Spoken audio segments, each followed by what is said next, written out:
जब आदमी बहुत समय से किसी कार्य को करने का प्रयास कर रहा हो और आउटपुट नहीं मिल रहा हो, रिजल्ट नहीं मिल रहा, तो स्वाभाविक है कि मन कच्चा हो जाएगा, कॉन्फिडेंस लूज करेगा और डर हमारे और आपके मन में घर कर। तो वही स्थिति में आज हम सब, चाहे शादी का रिश्ता खराब हो, चाहे बच्चा नहीं हो रहा हो, चाहे विवाह की समस्या हो, चाहे जॉब नहीं हो, तो प्रभु कह रहा है कि आप डर गए हैं। ऐसी अवस्था में जब आप आ जाए कि जिंदगी के भंवर में आप डूबने लगे, अपने आप को फ्री कर दी, टेंशन लेना बंद कर दी।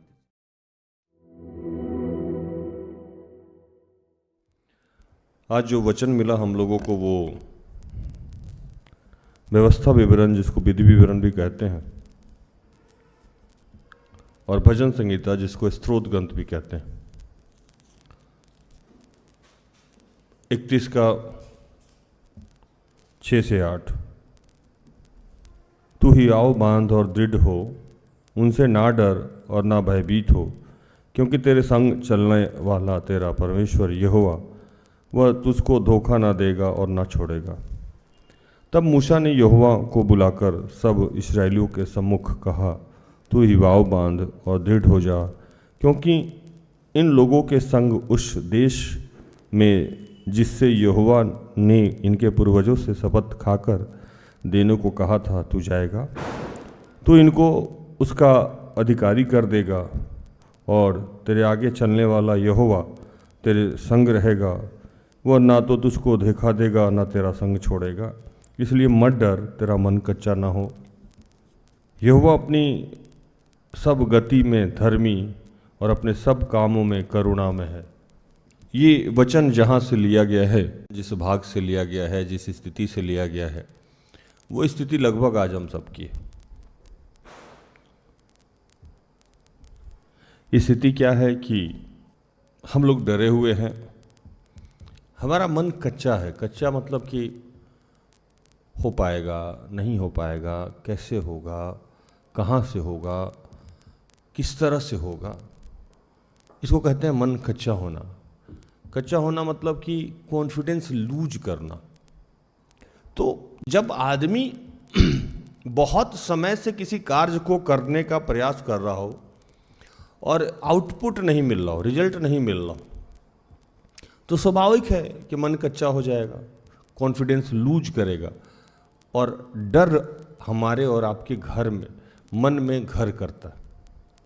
और अब वो एनर्जी नहीं है। जो काम 14 साल में हो सकता था, उसको आप 44 साल में करने जा रहे हैं, नहीं संभव है। गवर्नमेंट रिजर्वेशन आपको देख के रखा है कि किसी उम्र में आप पढ़ लिख के नौकरी निकल जाइएगा, लेकिन पढ़िएगा तब ना। पढ़ने की एक उम्र होती है, और सब कोई तो कलाम साहब है नहीं कि किसी भी उम्र में पढ़ता रहेगा।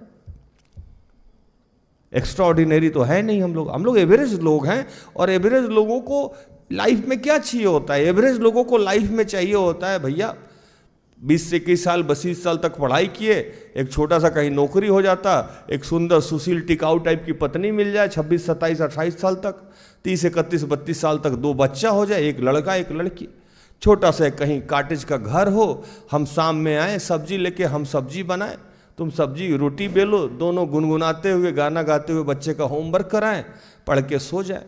सुबह फिर उसका एक पोटी साफ कर रहा है, एक टिफिन बना रहा है, फिर एक छोड़ने गया, एक स्कूल गया। ये लाइफ हम लोग समझते हैं। ख्वाब तो हमने यही देख रखा है, और पड़ोसी का ख्वाब पूरा भी हो गया। तो वही स्थिति में आज हम सब हैं।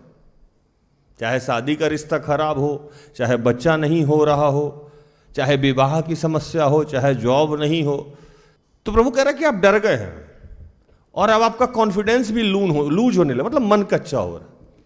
जो जहां बैठा है सब अपने आप के झांक के देखिए, आप सबकी यही स्थिति है। और एक लाइन मैं यूथ क्लास में कहता था लोगों को कि जब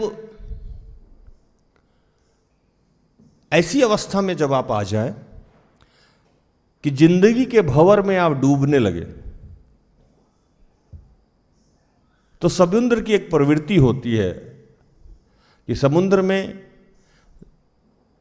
जब आप तैरते तैरते थक जाइएगा, तो एक समय आता है कि आपका स्टेमिना आपका साथ नहीं देता है। अब आपका हाथ नहीं चल रहा है, पैर नहीं चल रहा है, आप ब्रीदिंग नहीं कर पा रहे हो, सांस नहीं ले पा रहे हो, एक अवस्था आता है जो अच्छा तैराक है वो पानी के ऊपर अपने आप को उलट देता है और शिथिल कर देता है बॉडी को और नाक ऊपर करके सांस लेने लगता है, तैरता नहीं है। तो स्थिति क्या होती है कि पानी जिधर जाती है, समुद्र कोई भी चीज रखता नहीं है, वो फेंक देता है, उसकी प्रवृत्ति है। जैसे ही आप अपने को शिथिल कीजिएगा, डेड कीजिएगा, तो वो क्या करेगा, समुद्र आपको फेंक देगा, किनारा लगा देगा। अभी जिंदगी के उसी पड़ाव पे आप दोस्तों पहुंच गए। अपने आप को फ्री कर दीजिए, टेंशन लेना बंद कर दीजिए, पहले रिलैक्स हो जाइए, घबराइए नहीं। कुछ भी ऐसा नहीं है जो ईश्वर के कंट्रोल में नहीं है। और इसी कहानी को आज समझाने का प्रयास प्रभु आपको बाइबल से कह रहा है, जो अभी तक मैंने जितनी बातें आपको संसारिक कही। इस्राएली की जब कहानी को आप समझिएगा तो कितने वर्षों से वो गुलाम रहे। ऐसी गुलामी की गुलामी को ही उन्होंने जीवन समझ लिया। जैसे किसी का पति शराबी है, रोज पी के आता है, रोज गाली देता है, वो इसको जीवन समझ लिया। अब क्या है भैया, इसी में कट जाएगा जीवन, आदत हो गया है उसको ऐसे ही रहने का। वैसे इस्राएली ना जाने कब से उसी दशा में थे और उनको गुलामी सहने की आदत सी हो गई थी, और प्रभु वहां से उनको निकाला। निकालने के बाद भी जहां जाना था वो गए नहीं थे, थक गए थे, टूट गए थे, हार गए थे, पहुंच ही नहीं पा रहे थे। 40 साल से वो यात्रा में थे। और उस अवस्था में क्या हुआ कि जो उनका मुखिया था, जो लीडर था, जो जाने की कहीं बात कह रखा था कि कहीं लेके जाएंगे, जो कहता था कि हम ईश्वर से बात करते हैं, जिसके माध्यम से ईश्वर मिलता था, दावा करता था और बातों को समझाता था, मन्ना आता था, मतलब फूड सप्लाई होता था, बटेर मिलता था, बादल का खंभा आगे चलता था, अचानक से वो मर गया। मूसा मर गया, पूरा का पूरा खेमा डरा हुआ है, अब क्या होगा। और प्रभु वहां पहुंचता है और एक ऐसे व्यक्ति को जो मूसा का असिस्टेंट रहता है आके कहता है तुम इन लोगों का लीडर बनो। मूसा जब मर गया और यहोशू को अचानक से ये काम देना पड़ा, तो मूसा जाके समझा रहा था कि देख ऐसा ऐसा तुम्हारे साथ होगा। यहोशू मान नहीं रहा था। अचानक मूसा मरा और यहोशू के कंधे पे ये बात आ गई। प्रभु गया उसके पास और कहा कि जैसे मैं मूसा के साथ था वैसे ही तुम्हारे साथ रहूंगा, मैं तुझे धोखा नहीं दूंगा। और इतना सौभाग्यशाली यहोशू रहा कि जो काम मूसा से नहीं कराया गया वो यहोशू से कराने के लिए प्रतिज्ञा देश, मतलब क्लाइमैक्स पे पूरा hero, south Indian hero type आपको एंट्री करा दिया गया। अब सारा का क्रेडिट आपको लेके जाना। यहोशू घबरा गया कि भैया ये क्या हो गया, ये कैसे होगा। आप जब डरते डरते आगे बढ़िएगा तो प्रभु आपको दिखाएगा। एक दिन मैंने कहा था कि जीवन में विश्वास का मतलब होता है, आजकल मॉल में जाओ आप और मॉल में हर जगह एक दरवाजा लगा रहता है शीशा, जो शीशा के आगे पैर रखोगे तो शीशा अपने आप खुलता है, देखे हो ना, ऐसा सेंसर वाला शीशा। अब आप बहुत दूर खड़े हो और चाह रहे हो शीशा खुल जाए, नहीं खुलेगा। वहां बैठ के कितना भी प्रार्थना करो, हे प्रभु शीशा खोल दे, शीशा खोल दे, शीशा खोल दे, आपको लगेगा प्रभु प्रार्थना नहीं सुना। वो प्रार्थना नहीं सुन रहा है, वो तो प्रार्थना सुन ही रहा है। वो कह रहा है तू बढ़ तो भाई, अपने आप खुल जाएगा। लेकिन आप कह रहे हैं नहीं प्रभु शीशा खोलिए तब जाएंगे, शीशा खोलिए तब जाएंगे। समस्या, प्रभु बोले तू जा तो सही। विश्वास का मतलब यही है, डरते डरते आगे बढ़ना। जैसे ही आप उसके जाके आगे पैर रखिएगा क्या होगा, दरवाजा अपने आप खुल जाएगा। फिर दूसरा दरवाजा आपको बंद दिखेगा, फिर वही काम करना, फिर वहां जाइएगा तो खुलेगा। प्रभु भी इंस्टॉलमेंट में आपकी समस्याओं को समाप्त करता है। आप सोचते हैं कि ऐसे ही एक बार पूरा हो जाना, ना नहीं होगा। वो बड़ा प्रेम से काम करता है, लिखा है ना, वो बड़ा प्रेम से काम करता है, करुणा में, धीरे धीरे, सीधी सी बहुत सरल और सीधी बात मैं बता के जाऊं आपको। बांस का घर बनाइएगा, बन जाएगा 10 दिन में। झुग्गी झोपड़ी बनाइएगा, बन जाएगा 15 दिन में। लोहा का घर बनाइएगा, बन जाएगा 1-2 महीना में। लेकिन जब पक्का का बनाना होगा तो बहुत समय लगता है। क्या भूषण पे समय तो लगेगा। अब प्रभु समय ले रहा है, इस्राएली को प्रतिज्ञा देश पहुंचना था, समय लग रहा था। अब उसकी जिम्मेवारी यहोशू के कांधे पे। यहोशू अनट्रेंड आदमी, इलिटरेट आदमी, कुछ नहीं आ रहा है। मूसा की इतनी बड़ी जिम्मेवारी, आपको भी लग रहा है प्रभु मुझे कुछ नहीं आ रहा है, लेकिन आपको मानना होगा कि जब प्रभु ने आपको चुना है, प्रभु ने जब आपके ऊपर जिम्मेवारी दी है, तो आपको अपने सामर्थ्य से नहीं, प्रभु के सामर्थ्य से सब हो जाएगा। यहोशू आगे बढ़ने लगा, डरते डरते आगे बढ़ा। तो पहला जो अचीवमेंट उसको मिला वो क्या मिला कि वो सोचा कि इतने सारे पब्लिक मुझ जैसे सर्वेंट से कंट्रोल होंगे। यहोशू बोला कि भैया ये कैसे चलेगा, ये लोग मेरी बात तो सुनेंगे नहीं, ये तो मूसा की सुनते थे, मेरी कैसे सुन लेंगे। तो सबसे पहला जो काम वहां घटा यहोशू के साथ कि वहां के लोग इकट्ठे हुए और यहोशू के साथ उन्होंने कहा कि यहोशू देख, जैसे मैं मूसा की बात मानता था वैसे तेरी बात मानूंगा। अगर इनमें से कोई भी आदमी तुम्हारे खिलाफ गया तो उसको मैं जान से मार दूंगा। यहोशू बोला सही में प्रभु मेरे साथ खड़ा है। नहीं तो लोग कौन किसकी सुनता है? बच्चे मां बाप की नहीं सुनते हैं, मां बाप बच्चे की नहीं सुनते, पति पत्नी का नहीं सुनता है, पत्नी पति का नहीं सुनता है। आज अगर मेरे बच्चे मेरी सारी बात सुन रहे हैं, इसका मतलब ये प्रभु का आशीष मेरे ऊपर है। जैसे उसने कहा था कि मैं तेरे साथ खड़ा हूं, वो दिखा रहा है कि मेरे साथ खड़ा है। जैसे वो सिस्टर एस्तर के साथ खड़ा था, जैसे लोग सिस्टर एस्तर की सारी बातें मानते थे, वैसे लोग मेरी सारी बातें मानते। इसका मतलब कि प्रभु मेरे साथ है। यहोशू को वहां दिखाया प्रभु उसके साथ था। यहोशू का डर कम हुआ, मन थोड़ा सा और स्ट्रांग हुआ। डरिए नहीं, आगे बढ़िए, प्रभु आपके साथ रहेगा। आप एक बार आगे बढ़ के देखिए। पुरानी बातों में आपको लग रहा होगा इतने दिनों से नहीं हो रहा, इतने दिनों से नहीं हो रहा, इतने दिनों से नहीं होगा, अब कैसे होगा, अब कैसे होगा।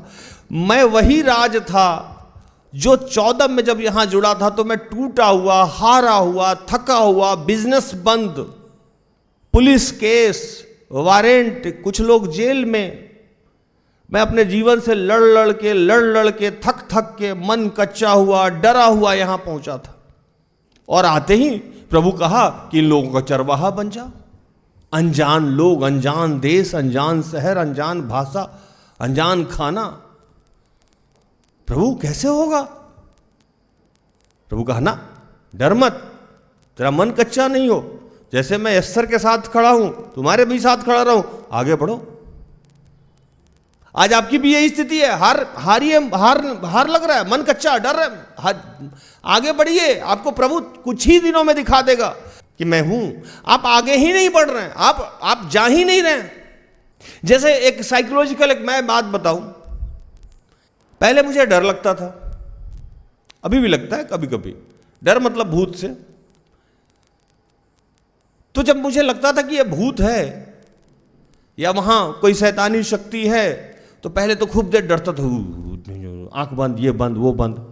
फिर मैं देखा यार अच्छा है, तो मैं जाके पर्दा हटा के देख लेता था, तो मेरा डर क्या होता था, समाप्त हो जाता था। जीवन की परिस्थितियों से जब भागिएगा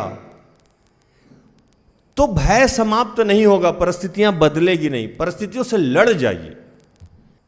आपके जीवन के लिए एक निर्धारित योजना है। आप थक के हार के पहले ही बैठे हो, मत हारिए। आपको लग रहा है जो काम मूसा सोच रहे थे कि मैं कर लूंगा, वो उनके लिए लिखा ही हुआ नहीं था, और जो यहोशू सोच रहा था कि मुझसे नहीं होगा, वही करने चला गया। अब देख लीजिए कितनी अद्भुत बात।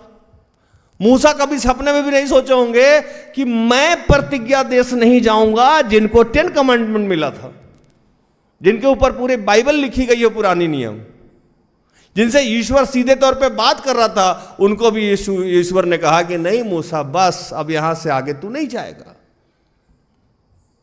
और यहोशू जो जीवन भर मूसा का चाय पानी देता था, बात मानता था, उसको लीडर बना दिया। किसके जीवन में कब कहां कब होने वाला ये कौन जानता है। आपको अपना काम करना है, आगे बढ़ना है। और ईश्वर जब कह रहा है कि आगे बढ़िए तो बढ़िए ना। मूसा आगे बढ़ा, यहोशू आगे बढ़ा, और जहां जाना था और जहां ये लोग था उसके बीच में एक नदी थी, यरदन नदी। अब समस्या ये कि अब तो मूसा है नहीं। मूसा रहते तो इन लोगों ने देखा था कि मूसा एक बार समुद्र पे लाठी मारा था तो समुद्र 2 भाग में बट गया था। अब कैसे? प्रभु ने कहा चिंता क्यों करते हो योशु, ये यर्दन नदी भी 2 भाग में बटेगा। जैसे मूसा के सामने समुद्र 2 भाग में बटा था, ये भी नदी 2 भाग में बटेगा। यहोशू घबराया, अरीश क्या बात है, सच में प्रभु बोला था कि वो मेरे साथ खड़ा है। जैसे ही आप आगे बढ़िएगा आपकी समस्याएं 2 भाग में बटने लगेगी। किसी और से बटी थी ये सुनते आए होंगे ना, आपसे भी बट जाएगी। आप आगे तो बढ़िए। आपने सुना था कि किसी और के जीवन में चमत्कार होते हैं, नहीं, अब आपके जीवन में चमत्कार होने वाला है। आपने सुना था कि किसी और की बीमारी जाती है, आपकी जाएगी। आपने सुना कि किसी और का विवाह हुआ था, अब आपकी बारी है। आपने सुना था कि उसकी नौकरी लगी थी, अब आपकी नौकरी लगने वाली है। आगे बढ़िए। आपके जीवन की समस्याएं चली जाएगी दोस्त, आपका सोच वहां तक नहीं पहुंच रहा है। आप अपने आप को इतना अंडर एस्टिमेट करके रखे हुए हैं कि शैतान आपके कॉन्फिडेंस को इतना हिला के रखे हुआ है। मैं कल एक बच्ची से पूछा ये खाओगी? उसने कहा खा भी सकते हैं। अच्छा खा ही लेते हैं। अच्छा नहीं, मैंने उसको जोर से डांटा। मैंने कहा यह दर्शाता है कि आपको कॉन्फिडेंस नहीं है। यस और नो, खाना है हां या नहीं। बीच की स्थिति दर्शाता है कि आपका कॉन्फिडेंस क्या है, हिला हुआ है। और शैतान ऐसे लोगों को बड़ा इस्तेमाल करता है जिसका कॉन्फिडेंस हिला हुआ है। यीशु के चेले के पास कुछ लोग गए और कहने लगे क्या कारण है कि तुम्हारे शिष्यों से दुष्ट आत्माएं नहीं निकलती है? प्रभु ने कहा कि हे अल्पविश्वासियों, कब तक मैं तुम्हारे साथ रहूंगा? क्यों तुम्हारा विश्वास हिल जाता है? कब तक मैं तुम्हारे साथ रहूंगा? विश्वास के लिए प्रार्थना करना है। पिछली बार मैं आया था, मैंने कहा आप हर बात के लिए प्रार्थना करते हैं, कहिए प्रभु से कि प्रभु मेरे विश्वास को बढ़ाइए। तब प्रेरितों ने कहा कि प्रभु मेरे विश्वास को बढ़ाइए। अगर नहीं बढ़ रहा है तो यीशु ने वहां एक और प्रार्थना की कि ये अपदूत बिना उपवास और प्रार्थना के नहीं जाएगी। आपको विश्वास बढ़ाने के लिए उपवास करना चाहिए, आपको अभिषेक बढ़ाने के लिए उपवास करना चाहिए, आपको डर निकालने के लिए अपने लिए उपवास करना चाहिए। आप विवाह के लिए किए हैं, कुछ अपने लिए भी कर लीजिए। प्रभु ने आपको यह आशीष दे रखा है कि जो कुछ आप धरती पे बांधेंगे वो स्वर्ग में बंधेगा, जो कुछ आप धरती पे खोलेंगे वो स्वर्ग में खुलेगा।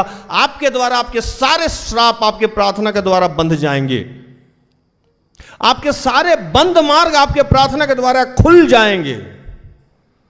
आपको किसी राज स्तर की जरूरत नहीं पड़ेगी। जैसे वहां यहोशू को मूसा की जरूरत नहीं पड़ रही थी, आपको भी किसी की जरूरत नहीं पड़ेगी। क्योंकि जैसे मूसा के साथ ईश्वर खड़ा था वैसे ही यहोशू के साथ खड़ा था। जैसे ईश्वर मेरे साथ खड़ा है वैसे ही आपके साथ भी खड़ा है। बस आप थोड़ा बढ़ तो जाइए, फिर थोड़ा आगे तो बढ़िए, एक कदम तो आगे बढ़िए। डरते डरते ही सही आगे तो बढ़िए। जैसे मैंने डरते डरते ही सही सेवकाई शुरू तो किया, प्रभु आके मेरे साथ खड़ा हो गया।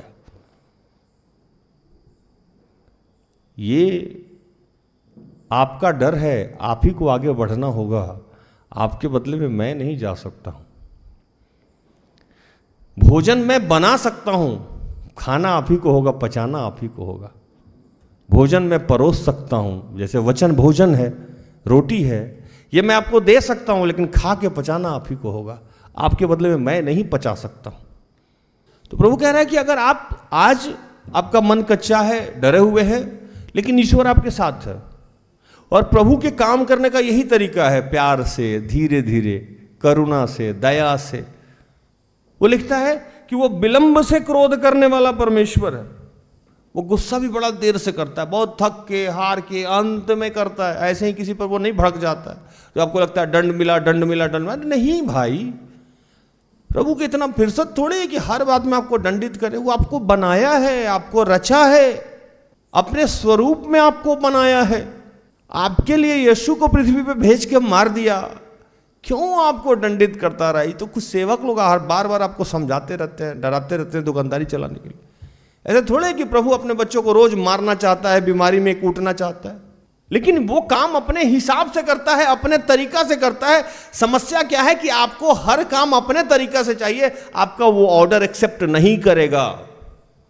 आप अपना प्लान उसको देके और अपना प्लान सैंक्शन करवाना चाहते हैं, ये बात गलत है। और कहते हैं कि मेरा जीवन अच्छा नहीं है, उसके प्लान के अनुसार जाइए। वो प्यार से, करुणा से, दया से कर रहा है, और वो कभी किसी को छोड़ता ही नहीं। लिखता है सबकी आंखें तेरी ओर लगी रखती है, तू उनको आहार समय पे देता है। कब देता है? समय पे देता है। बच्चा चाहे दिन भर रोए तो उसकी मां दिन भर उसको दूध ही पिलाते रहेगी? नहीं ना, खाने का भी समय है, सोने का भी समय है। तो प्रभु जान रहा है कि आपके जीवन को कब कहां आशीषित करना है। रोना बंद कीजिए, डरना बंद कीजिए, घबराना बंद कीजिए, दूसरे का आशीष देख के अपना सर फोड़ना बंद कीजिए।